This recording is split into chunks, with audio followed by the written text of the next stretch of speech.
కళ్యాణ్ గారి మీద నమ్మకం లేదు, నేను చాలా సిన్సియర్, హానెస్ట్, జెన్యూన్ అంటున్నారు కదా. ఈ రోజు 5 సంవత్సరాల తర్వాత 6 సంవత్సరాల తర్వాత కూడా ఆ బ్రాహ్మడు అక్కడ ఆయన స్థలం గురించి ధర్నా చేస్తున్నారు. ఈయన ఎప్పుడైనా వెళ్ళాడా? మొన్న తెలుగుదేశం పార్టీ నుంచి బోండా ఉమ్మ వెళ్ళి ఆ శిబిరంలో పలకరించాడు. ఈయన వెళ్ళి పలకరించగలరా? ఒక్కసారి వెళ్ళి పలకరించండి చూద్దాం. అంటే చెప్పేది ఒకటి, చేసేది ఒకటి.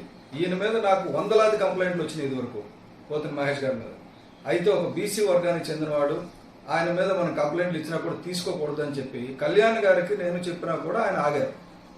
కాబట్టి ఇప్పుడు కూడా ఆలోచించాల్సింది ఏంటంటే, మన కంట్లో దూలం పెట్టుకొని ఎదుటి కంట్లో నలిసించకూడదు అంటారు కదా. ఫస్ట్ ఆఫ్ ఆల్ మిమ్మల్ని మీరు ఒకసారి సరి చూసుకుని పోతిన మహేష్ గారు, మీరు జన సైనికుల్ని, వీర మహిళల్ని సరిగ్గా గుర్తించి సరైన వాళ్ళని ఎంకరేజ్ చేశారా?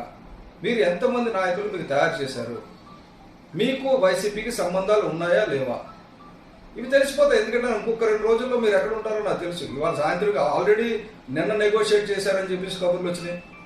ఇవాళ మా పార్టీ పెద్దలు కూడా అడిగినప్పుడు నేను అదే చెప్పా, ఇంకా అంటే నాకు వెళ్తున్నట్టు వస్తున్నట్టు తెలుస్తుంది కానీ ఈయన గురించి పూర్తి వార్తలు రాలేదని.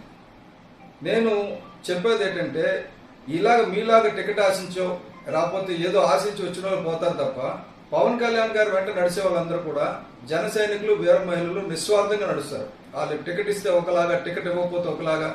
మొన్నటి వరకు పవన్ కళ్యాణ్ గారి గురించి ఒకలాగా మాట్లాడారు. పవన్ కళ్యాణ్ గారు ఏం చేయాలో ఎలా చేయాలో తెలుసు. కాబట్టి ఆయన ఏం చేసినా చెప్పినా సరే అనేటట్టయితే ఉండండి. లేకపోతే మీ ఎజెండాలు పెట్టుకుని వచ్చారు కదా, ఆ ఎజెండాలు వెళ్ళిపోండి, ఏం పర్వాలా. మీరు వెళ్ళిపోయినంత మాత్రాన మీరు మళ్ళీ అందులో మీ వీడియోలో కాపులందరికీ అన్యాయం చేసేస్తున్నారు, జన సైనికులకు అందరికీ అన్యాయం చేస్తున్నారు. నిన్నటి వరకు ఎవరి సంఖ్య ఆపుతున్నారు? కాపులందరికీ అన్యాయం చేస్తుంటే, జన సైనికులకు అన్యాయం చేస్తుంటే ఎందుకు మాట్లాడాలా? బేరం అంతకు పెట్టుకున్నారు మీరు. సుజనా చౌదరి వస్తే ఒక డబ్బులు ఇవ్వాలా, లేకపోతే ఇంకోటి వస్తే డబ్బులు ఇవ్వాలా. డబ్బులు ఇస్తే మీరు రాజకీయం చేస్తారా? ఎంత చేస్తారండి? ఎన్నాళ్ళు చేస్తారండి ఇలాగా? ఇటువంటి రాజకీయాలకి ఇంక తెరపడబోతుంది. నూతన రాజకీయాలు తెరతీస్తారు. విజయవాడలో జనసేన పార్టీ మీరు వెళ్ళిపోవడం వల్ల బలపడిందని చెప్పి దృఢంగా నమ్మిన వాళ్ళు నేను మొదటివాడిని.